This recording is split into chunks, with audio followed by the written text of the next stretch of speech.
एक छोटे से गांव में अमन नाम का लड़का रहता था। अमन पढ़ाई में ठीक ठाक था, लेकिन जिंदगी में अक्सर परेशानियों से घिरा रहता। उसका मानना था कि मेरे साथ हमेशा बुरा ही होता है। एक दिन गांव में दौड़ प्रतियोगिता रखी गई। अमन ने भी नाम लिखा, लेकिन उसके दोस्तों ने हंसते हुए कहा, तू कहाँ दौड़ेगा, तू तो हमेशा हारता है। अमन घर आकर उदास बैठा था।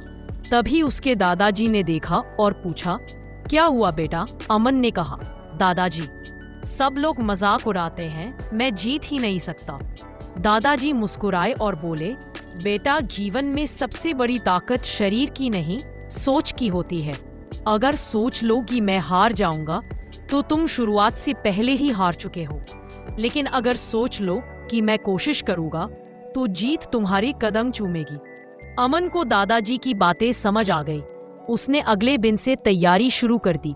वह सुबह जल्दी उठकर दौड़ने लगा, आहार पर ध्यान दिया और अपनी सोच बदल ली। अब वह हर दिन खुद से कहता, मैं कर सकता हूँ, मैं जीत सकता हूँ। प्रतियोगिता का दिन आया। सभी गांव वाले देखने जुटे। दौड़ शुरू हुई। शुरुआत में अमन पीछे था, लेकिन उसने हार मानने की बजाय दादाजी की बात याद की। सकारात्मक सोच ही असली ताकत है।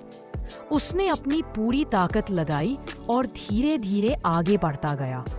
आखिरी चक्कर में उसने अपने सबसे तेज प्रतिद्वंदी को भी पीछे छोड़ दिया और पहला स्थान हासिल किया।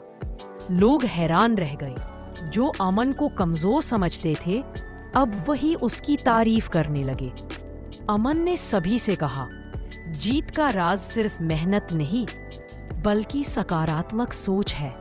अगर सोच लो कि तुम कर सकते हो, तो आधी लड़ाई वहीं जीत जाते हो।